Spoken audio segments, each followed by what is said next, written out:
നമസ്കാരം, ദിയാസ് കിച്ചൻ റൂമിലേക്ക് സ്വാഗതം. ഇന്ന് ഞാൻ തയ്യാറാക്കാൻ പോകുന്നത് സദ്യ സ്പെഷ്യൽ തോരനാണ്. തോരൻ എന്ന് പറയുന്നത് സദ്യയ്ക്ക് ഒഴിച്ചുകൂടാൻ പറ്റാത്ത ഒരു വിഭവമാണ്. അപ്പോൾ ഇന്ന് ഞാൻ തയ്യാറാക്കാൻ പോകുന്ന തോരൻ ഒരു സ്പെഷ്യലാണ്. അപ്പോൾ ഇത് ഒട്ടും കുഴഞ്ഞു പോകാതെ നല്ല ക്രിസ്പി ആയിട്ട് ഉണ്ടാക്കാൻ പറ്റുന്ന ഒരു ക്യാബേജ് തോരനാണ്. കുറച്ച് ടിപ്സൊക്കെ ഞാൻ പറയുന്നുണ്ട്, അത് ഫോളോ ചെയ്ത് നിങ്ങൾ ട്രൈ ചെയ്യുകയാണെങ്കിൽ നല്ല ടേസ്റ്റി ആയിട്ടുള്ളൊരു തോരൻ ഇപ്രാവശ്യത്തെ വിഷുവിന് നിങ്ങൾക്ക് തയ്യാറാക്കാം. അപ്പോൾ തീർച്ചയായിട്ടും ട്രൈ ചെയ്ത് നോക്കുക. റെസിപ്പീസ് ഇഷ്ടപ്പെട്ടാണെങ്കിൽ ഫ്രണ്ട്സും ഫാമിലി ആയിട്ടും അതുപോലെ തന്നെ ഒന്ന് സബ്സ്ക്രൈബ് കൂടി ചെയ്ത് സപ്പോർട്ട് ചെയ്തേക്കണം. എങ്ങനെ തയ്യാറാക്കാൻ കണ്ടു നോക്കാം. അതിനായി 300 ഗ്രാം ക്യാബേജ് എടുത്തിട്ടുണ്ട്. അപ്പോൾ ക്യാബേജ് നന്നായിട്ടൊന്ന് കഴുകിയതിന് ശേഷം ചെറുതായിട്ടൊന്ന് കട്ട് ചെയ്തെടുക്കാം. ഇത് ഗ്രേറ്റർ ഉപയോഗിച്ചിട്ട് ഗ്രേറ്റ് ചെയ്യണമെന്നുണ്ടെങ്കിൽ ചെറുതായിട്ട് കിട്ടും, പക്ഷേ കുഴഞ്ഞു പോകാനുള്ള ചാൻസസ് ഉണ്ട്. അപ്പോൾ ഇന്ന് നമ്മൾ തയ്യാറാക്കാൻ പോകുന്നത് നല്ല ക്രിസ്പി ആയിട്ടുള്ള ഒരു ക്യാബേജ് തോരനാണ്. അതുകൊണ്ട് തന്നെ കൊത്തിയരിയ എന്ന് പറഞ്ഞിട്ടുണ്ട്. കൊത്തിയരിഞ്ഞതിനെ എടുക്കുക, അല്ലാന്നുണ്ടെങ്കിൽ കട്ടിംഗ് ബോർഡ് വെച്ചിട്ട് തീരെ നൈസായിട്ട് ഒന്ന് കട്ട് ചെയ്തെടുക്കാം. അപ്പോൾ ഞാനൊന്ന് കട്ട് ചെയ്തിട്ട് വരാം. അങ്ങനെ ക്യാബേജ് ഒന്ന് കട്ട് ചെയ്തെടുത്ത് വന്നിട്ടുണ്ട്. അപ്പോൾ ഞാൻ കൊത്തി അരിയാണ് ചെയ്തത്. അപ്പോൾ എന്നാൽ മാത്രമേ ഇങ്ങനെ നമുക്ക് കിട്ടത്തുള്ളൂ. അല്ലാന്നുണ്ടെങ്കിൽ ക്യാബേജിൻ്റെ ലീവ്സൊക്കെ എടുത്തതിന് ശേഷം ലീവ്സ് കുറച്ചെടുത്ത് ഒന്ന് ചുരുട്ടി വെച്ചിട്ട് കട്ടിംഗ് ബോർഡ് വെച്ചിട്ട് കട്ട് ചെയ്യണമെന്നുണ്ടെങ്കിലും ഇതുപോലെ ചെറുതായിട്ട് ഇതുപോലെ കട്ട് ചെയ്താൽ മാത്രമേ ക്യാബേജ് ഒട്ടും കുഴഞ്ഞു പോകാതെ കിട്ടത്തുള്ളൂ. പിന്നെ വേണമെന്നുണ്ടെങ്കിൽ ഇതിൽ ക്യാരറ്റ് ചേർക്കാറുണ്ട്. അപ്പോൾ ഇതിൽ ഞാനിപ്പോൾ ക്യാരറ്റ് ഒന്നും ചേർക്കുന്നില്ല, ക്യാബേജ് മാത്രമാണ് ചേർക്കുന്നത്. ഇനി അടുത്തായിട്ട് കുറച്ച് നാളികേരം ആവശ്യമായിട്ടുണ്ട്. 1/2 കപ്പ് മുതൽ 1 കപ്പ് നാളികേരം വരെ ചേർക്കാം. തോരത്തിന് കുറച്ചധികം നാളികേരം ചേർക്കുന്നതാണ് കൂടുതൽ ടേസ്റ്റ്.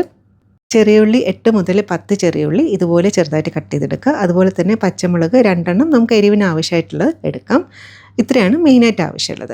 പിന്നെ കുറച്ച് മഞ്ഞൾപ്പൊടി വേണം, പിന്നെ കടുവറുക്കാനായിട്ട് കുറച്ച് കാര്യങ്ങൾ. അടുത്തായിട്ട് അത്യാവശ്യം വലിയൊരു മിക്സിംഗ് ബൗളിലോട്ട് നമ്മൾ കട്ട് ചെയ്ത് വെച്ചേക്കുന്ന ക്യാബേജ് ചേർത്തെടുക്കുക. ക്യാബേജ് ഇതുപോലെ ആയിട്ടോ കട്ട് ചെയ്യേണ്ടത്. ഞാൻ എടുത്ത് പറയേണ്ടതെന്ന് വെച്ചാൽ നമ്മൾ കട്ട് ചെയ്യുമ്പോൾ ഒത്തിരി അങ്ങ് തിന്നായിട്ട് കട്ട് ചെയ്യണമെന്നുണ്ടെങ്കിൽ നമ്മൾ വിചാരിക്കുന്ന കണക്ക് ക്യാബേജ് തോരൻ കിട്ടില്ല, അതുകൊണ്ടാട്ടോ. ഇനി ഇതിലോട്ട് നമുക്ക് എടുത്ത് വെച്ചേക്കുന്ന നാളികേരം ചേർത്തെടുക്കുക. ഓരത്തിന് നാളികേരം കുറച്ചധികം എടുക്കുന്നതാണ് കൂടുതൽ ടേസ്റ്റ്. പിന്നെ ആവശ്യമുള്ളത് ചെറിയ ഉള്ളി തന്നെ എടുക്കണേ. പിന്നെ സമയം ഇല്ലാന്നുണ്ടെങ്കിൽ മാത്രം സവാള ചേർത്താൽ മതിയാകും.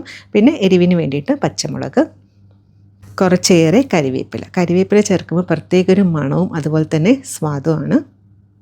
ആവശ്യത്തിന് ഉപ്പ് ചേർക്കാം. ഇപ്പോൾ കുറച്ച് ചേർക്കാം, ആവശ്യമാണെങ്കിൽ പിന്നെ കുറച്ചും കൂടി ചേർക്കാം. പിന്നെ നമുക്ക് കുറച്ച് മഞ്ഞൾപ്പൊടി ചേർക്കണം. വളരെ കുറച്ച് അളവിൽ ചേർത്താൽ മതിയാകും. അതായത് ഒരു 1/4 ടീസ്പൂണിനെ കാട്ടിയും കുറവ് മഞ്ഞൾപ്പൊടി ചേർക്കാം. ഇതിലോട്ടൊരു സ്പെഷ്യൽ ഇൻഗ്രീഡിയൻറ്റ് കൂടെ ചേർക്കുന്നുണ്ട്, അതായത് കുരുമുളക് പൊടി. അതൊരു 1/4 ടീസ്പൂൺ കുരുമുളക് പൊടി കൂടി ചേർക്കുന്നുണ്ട്. ഇത്രയും കൂട്ടുകളാണ് ക്യാബേജ് തോരനിൽ മെയിനായിട്ട് ചേർക്കുന്നത്. അപ്പോൾ ഇതിൽ വെളുത്തുള്ളി ചേർക്കുന്നില്ല, അതുപോലെ തന്നെ നല്ല ജീരകവും ചേർക്കുന്നില്ല. പിന്നെ ചില സൈഡിലൊക്കെ ഇഞ്ചിയും ചേർക്കാറുണ്ട്. ഇപ്പോൾ ഇവ മൂന്നും ഞാൻ ഇതിലിപ്പോൾ ചേർക്കുന്നില്ല. ഇനി ഇതെല്ലാം കൂടി നന്നായിട്ടൊന്ന് മിക്സാക്കി എടുക്കുക. നമ്മൾ കൈ വെച്ചിട്ട് മിക്സ് ആക്കുകയാണെന്നുണ്ടെങ്കിൽ ക്യാബേജിൽ നിന്ന് തന്നെ വെള്ളം ഇറങ്ങാനുള്ള ചാൻസസ് ഉണ്ട്. അതുകൊണ്ട് തന്നെ ഒരു സ്പൂൺ വെച്ചിട്ട് ഇതുപോലെ ഒന്ന് മിക്സാക്കി കൊടുക്കാം. പിന്നെ ഇതിൽ മഞ്ഞൾപ്പൊടി ചേർക്കുമ്പോൾ ഒരു 1/4 ടീസ്പൂണിനെ കാട്ടിയും കുറവ് മഞ്ഞൾപ്പൊടി ചേർത്താൽ മതിയാകും. കാരണം ഒത്തിരി ഒരു മഞ്ഞ കളർ നമ്മളെ ക്യാബേജ് തോരന് ആവശ്യമായിട്ടില്ല. ഒരു ലൈറ്റ് ഒരു യെല്ലോ കളർ മതിയാകും. കുരുമുളക് പൊടി ചേർക്കണം കേട്ടോ. അതായത് കുരുമുളക് പൊടി ചേർക്കുന്നത് എന്തിനാന്ന് വെച്ചാൽ ആ ക്യാബേജിൻ്റെ ഒരു കുത്തൽ മാറാനായിട്ടും അതുപോലെ തന്നെ കുറച്ചും കൂടി സ്വാദായിരിക്കും. അപ്പോൾ അടുത്ത പ്രാവശ്യം ക്യാബേജ് തോരൻ തയ്യാറാക്കുമ്പോൾ ഇതുപോലെ ഒന്ന് ട്രൈ ചെയ്ത് നോക്കണം കേട്ടോ. പ്രത്യേക ഒരു ടേസ്റ്റാണ്. പ്രത്യേകിച്ച് നമ്മൾ സദ്യക്കൊക്കെ തയ്യാറാക്കുമ്പോൾ എപ്പോഴും നമ്മുടെ കറികൾ സാധാരണ തയ്യാറാക്കുന്നതിനെക്കാട്ടിലും കുറച്ചും കൂടി ടേസ്റ്റ് ആയിട്ടിരിക്കണ്ടേ. അപ്പോൾ ഈ ഒരു രീതിയിൽ മസ്റ്റായിട്ട് ട്രൈ ചെയ്ത് നോക്കുക. അങ്ങനെ എല്ലാം കൂടി നന്നായിട്ടൊന്ന് മിക്സാക്കി എടുത്തിട്ടുണ്ട്. ഇതിനായി ഫ്ലെയിം ഒന്ന് മീഡിയത്തിലാക്കിയതിന് ശേഷം കടായിലോട്ട് ഒരു 3/4 ടേബിൾ സ്പൂൺ വെളിച്ചെണ്ണ ഒഴിച്ചെടുക്കുക. വെളിച്ചെണ്ണ തന്നെ എടുക്കണേ. വെളിച്ചെണ്ണ നന്നായിട്ട് ചൂടായതിന് ശേഷം 1/4 ടീസ്പൂൺ കടുക്, 1/4 ടീസ്പൂൺ ഉഴുന്നുപരിപ്പ് മസ്റ്റായിട്ട് ചേർക്കണേ. കരിവേപ്പില, വറ്റൽമുളക് ഇവ നന്നായിട്ടൊന്ന് മൂത്ത് വരണം. അതായത് കടുക് നന്നായിട്ടൊന്ന് പൊട്ടണം. അതുപോലെ തന്നെ ഉഴുന്നുപരിപ്പിൻ്റെ കളറ് ചെറുതായിട്ടൊന്ന് മാറി വരണം. ഇനി ഇതിലോട്ട് നമ്മൾ കട്ട് ചെയ്ത് വെച്ചേക്കുന്ന ക്യാബേജ് ചേർത്തെടുക്കുക. ഇനി ഫ്ലെയിം ഒന്ന് കൂട്ടി വെച്ചതിന് ശേഷം 2 മിനിറ്റ് ഇതുപോലെ നന്നായിട്ടൊന്ന് ഇളക്കി കൊടുക്കുക. അതായത് ഇതിൻ്റെ വെള്ളമൊക്കെ ഒന്ന് മാറാൻ വേണ്ടിയിട്ടാണ്. അപ്പോൾ ഇതിന് അധികം കുക്കിംഗ് ടൈമൊന്നുമില്ല. മാക്സിമം ഒരു 5 മിനിറ്റ് കൊണ്ട് തന്നെ ക്യാബേജ് നന്നായിട്ടൊന്ന് കുക്കായി കിട്ടും. കാരണം നമ്മൾ ക്യാബേജ് തീരെ നൈസായിട്ടാണ് കട്ട് ചെയ്തെടുത്തേക്കുന്നത്. അപ്പോൾ ഒത്തിരി അങ്ങ് കുക്ക് ചെയ്ത് കഴിഞ്ഞാൽ ഇതിൽ നിന്ന് തന്നെ വെള്ളം ഇറങ്ങും. അങ്ങനെയാണെന്നുണ്ടെങ്കിൽ നമ്മളെ തോരൻ കുഴഞ്ഞ് തന്നെ കിട്ടും. അതുപോലെ തന്നെ ഇതിൽ ചേർക്കുന്ന മഞ്ഞൾപ്പൊടി ഞാൻ വളരെ കുറച്ച് അളവിൽ മാത്രമേ ചേർത്തിട്ടുള്ളൂ. കാണുന്നുണ്ട്, ഈ ഒരു കളർ മതിയാകും. അതല്ല കുറച്ചും കൂടി ഒരു മഞ്ഞ കളർ വേണമെന്നുണ്ടെങ്കിൽ ഒരു 1/4 ടീസ്പൂൺ വരെ ചേർക്കാം. പക്ഷേ ഇങ്ങനെ ചേർക്കുന്ന കേട്ടോ കുറച്ചും കൂടി ടേസ്റ്റ് ആയിട്ടുള്ളത്. മിക്സാക്കാൻ തുടങ്ങിയിട്ട് ഇപ്പോൾ ഒരു 2 മിനിറ്റ് ആയിട്ടുണ്ട്. ആവിയുണ്ടോ ചെറുതായിട്ടൊന്ന് വന്ന് തുടങ്ങിയിട്ടുണ്ട്. ഇനി ഒരു ലിഡ് വെച്ച് അടച്ചതിന് ശേഷം മാക്സിമം 2 മിനിറ്റ് അടച്ച് വെച്ചിട്ടൊന്ന് വേവിച്ചെടുക്കുക. 2 മിനിറ്റ് കൂടുതൽ കേട്ടോ, മാക്സിമം 2 മിനിറ്റ് മാത്രം മതിയാകും.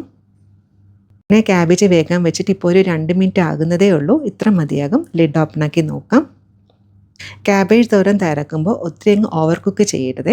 ഈ ഒരു പാകത്തിന് മാത്രമേ വേവിച്ചെടുക്കാവൂ.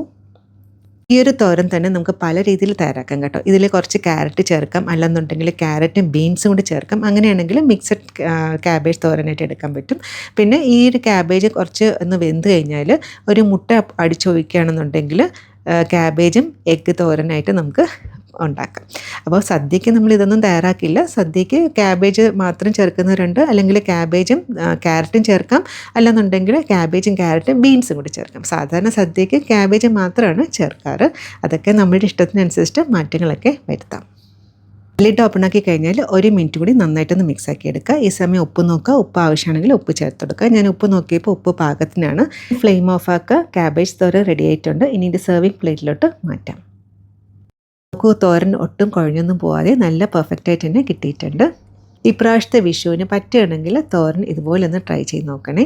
ഇതുപോലെ തോരൻ ട്രൈ ചെയ്തിട്ടില്ലെങ്കിൽ തീർച്ചയായും ട്രൈ ചെയ്ത് നോക്കുക. അടിപൊളി ടേസ്റ്റാണ്. ഈ ഒരു റെസിപ്പി ഇഷ്ടപ്പെട്ടാൽ ഒരു ലൈക്കും, പറ്റുകയാണെങ്കിൽ ഒന്ന് സബ്സ്ക്രൈബ് കൂടെ ചെയ്യാൻ സപ്പോർട്ട് ചെയ്തേക്കണേ.